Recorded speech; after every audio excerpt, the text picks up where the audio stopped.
The new Chevy Blazer is going to have solid axles. It's going to be body on frame with huge tires, right?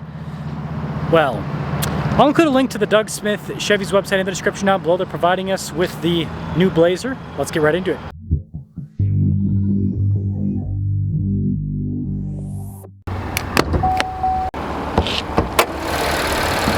Under the hood is a 3.6 liter V6 that goes through a 9-speed. Fuel economy is 18 around town, 25 on the highway, with power outputs being 308 horsepower and then 270 pound-feet of torque.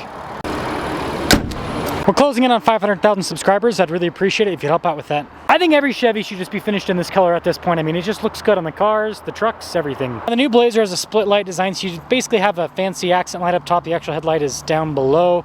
And then the grille's all blacked out on this RS package. And you can hopefully see a lot of design elements from the Camaro. It's kind of like a Camaro looking SUV. Tire and wheel setup is 265 by 45 by 21. You've got silver with some blacked out trim on the wheels, nice blacked out fender flares. And then notice the roof also blacked out. The blacked out elements create nice contrast, and everything being painted, or most everything being painted, makes it look more premium. Key fob features, we've got our lock and unlock function, remote start, the opening for the hatch, and then the Chevy bow tie on the back. Let's see how this goes. That's pretty darn quick, and it folds flat. That's what you want.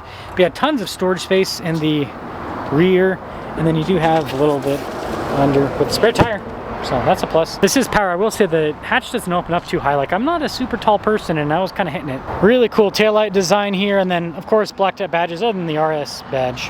That will cap things off for the exterior on this Blazer. Keyless entry, and let's check out the interior. Got soft touch for the door panel. You can see the red stitching there, a little bit of storage below. The seats are perforated, and they have red trim inside the perforated, so it gives it a cool kind of look and sort of textural feel almost. Hanger back here is good. Got a little storage pocket. Got some vents for the rear passengers, USB port with a outlet there, and that's pretty easy to throw back up. Headroom with the sunroof, it's limited a little bit. Keyless entry for up front. Let's check this out. Blind spot running with the mirrors, no acoustic glass, just regular windows. But you do have memory seats built in with this. The driver window is automatic, and then more soft touch on the rest of the door panel. Would you look at that? Perforated down the center. Power adjustable with lumbar support too. No lumbar on the passenger seat, but at least it's power adjustable. Soft touch all around the steering wheel. You've got the red stitching on the center. Radio controls in the back. On the front face, you have practical controls for that center screen, cruise control with your heated steering wheel, and then just regular stocks. Now with the gauge cluster, you've got analog gauges on either side, but you have that digital element in the center which you can use to see different bits of information. So kind of a good mix, I would say. 360 camera system with this. Pretty quick to respond overall. And then it should go away that's pretty slow to load back. You got Apple CarPlay and Android Auto.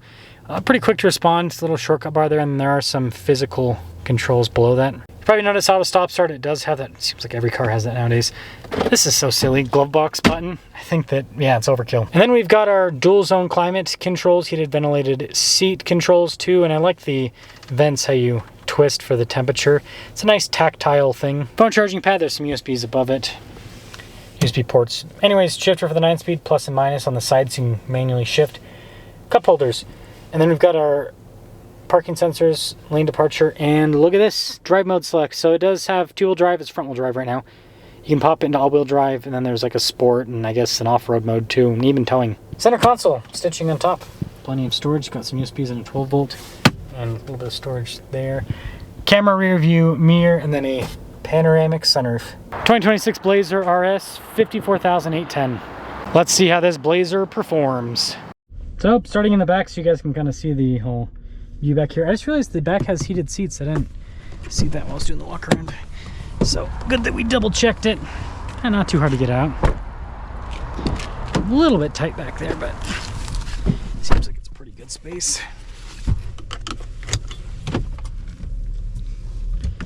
.360 camera is always a nice thing to have. Front wheel drive.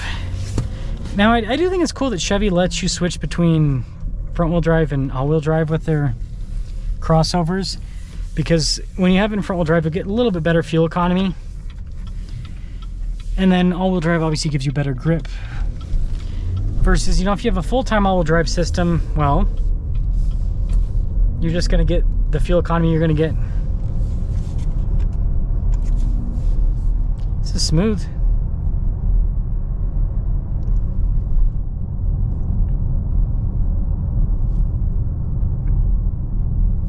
You hear quite a bit of tire noise. It's not that bad, but it's noticeable. It certainly exists. There's no doubt about that.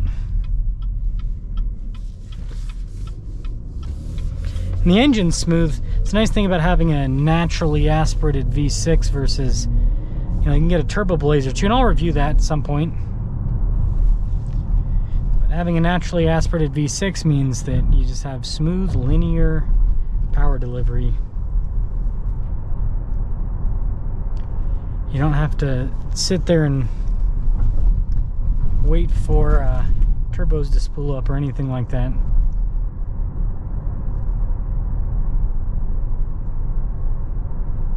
This is quite nice.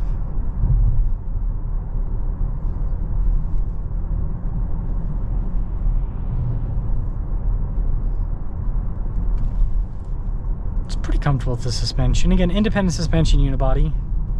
It's not doing too bad for itself.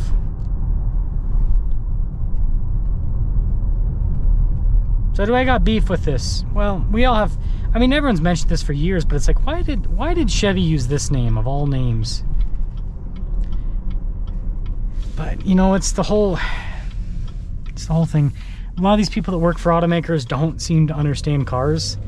They don't seem to understand. Like, it's like they're like, okay, marketing department, you're gonna name the car, and person's got like a marketing degree, and they drive like I don't know, whatever demo Chevy's gonna give them, right?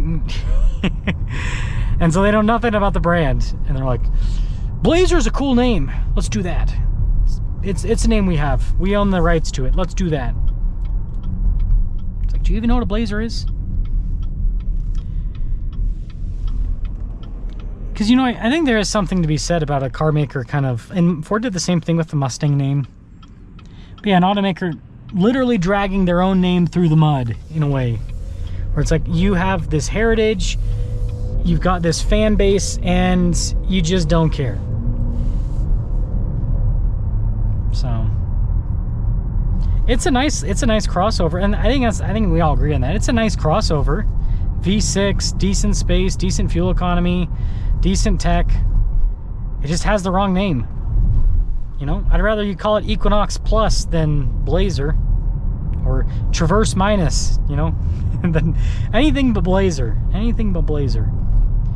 And I hope that this and the Mach-E show car brands that you don't take an iconic name and just throw it on a car and think that people are going to buy it.